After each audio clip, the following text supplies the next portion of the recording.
This is a rags to riches story. Thodex. Thodex'in kurucu. Thodex. The Thodex users found Thodex. Turkish cryptocurrency exchange Thodex is no longer accessible, its CEO is missing, and users are filing complaints alleging that hundreds of millions of dollars have been stolen. And this is a story that you might think you've already heard of. Crypto genius hailed as a savior who in the end was really just hopped up on Adderall, sleeping with his business partner, and stealing billions of dollars. Or even smaller crypto scams where loyal young audiences are duped into supporting an influencer's new project. But that's why this story is different. Unlike many others where the bad guy gets away and once again the little man is screwed, this story ends with the founder going to jail for 11,196 years.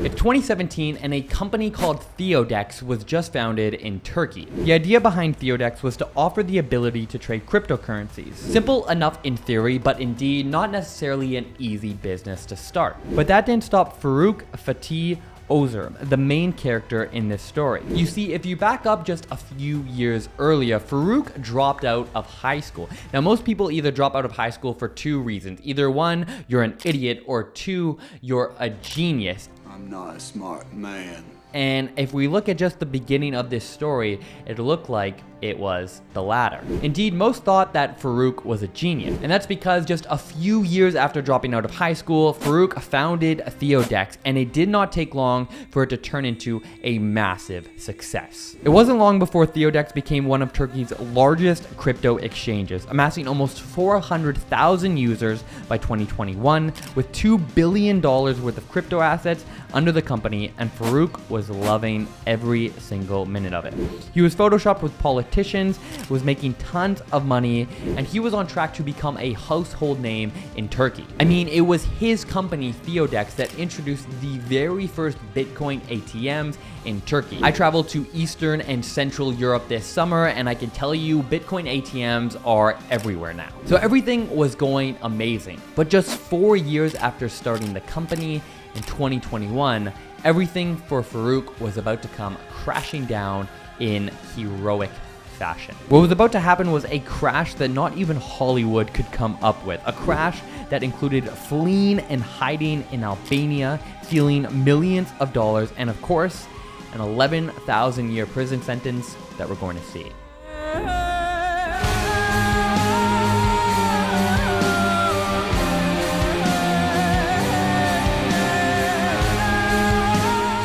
Wednesday, April 21st, 2021. Like any other day, clients in the morning went on and logged on to their Thodex account. Whether it was to buy and sell cryptocurrency, to send money to a friend, whatever it was, they logged in. But today was different.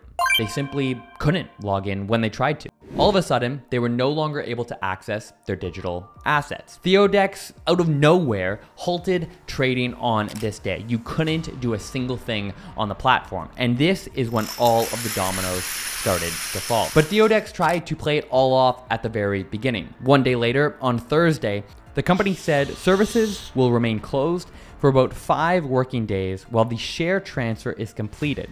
But users needn't worry about their investments. Thodex would even go on to say, amidst all of the ongoing and growing negative comments, that globally renowned banks and funds, whose names we're going to announce when the agreement process is completed, have been wanting to invest in our company and proposed a partnership for a long time. For this process to be completed, transactions need to be halted and the sale process needs to be completed.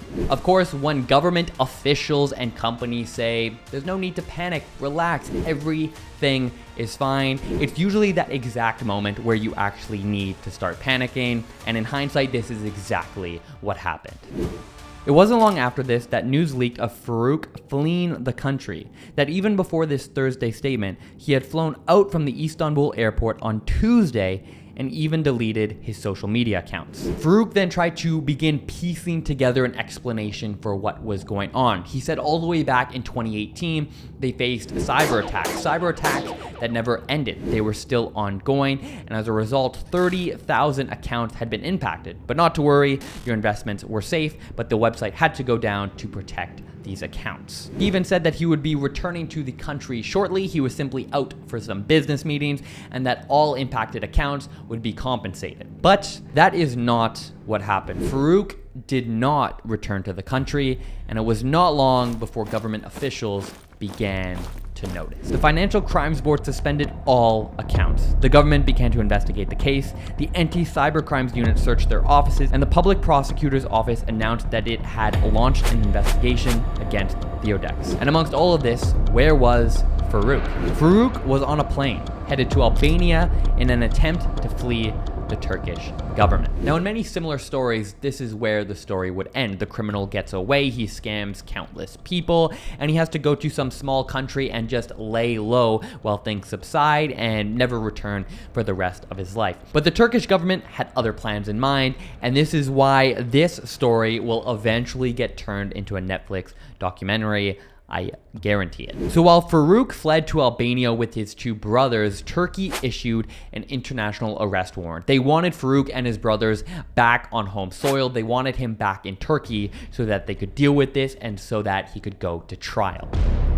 But unfortunately for Turkey, the world is a big place. International arrest warrants can be difficult. Other countries aren't always willing to cooperate, and it can be easy to hide when you are just one person in a very big world. So while they issued the arrest warrant in April of 2021, nothing happened for a while. Summer came and went, then fall, then 2022 arrived, and still there was no sign of Faruk. He'd been accused of defrauding 390,000 investors out of roughly $2 billion, and it looked like he was going to get away with it. That is until August 30th, 2022.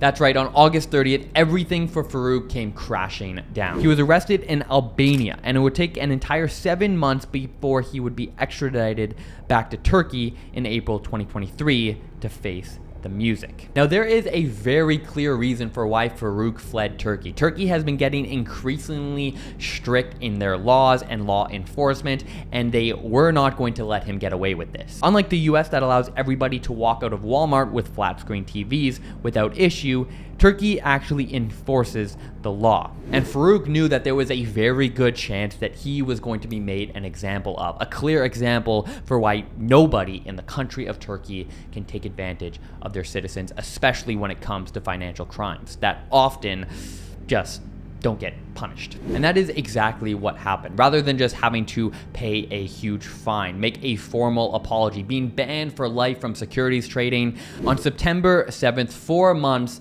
after returning to Turkey, an Istanbul court had made a decision on Faruk's fate. Faruk was given a fine of roughly $5 million US, which was essentially pennies. But the reason it was pennies is because of what he was given next. Faruk, along with his two brothers, were sentenced to 11,196 years in prison.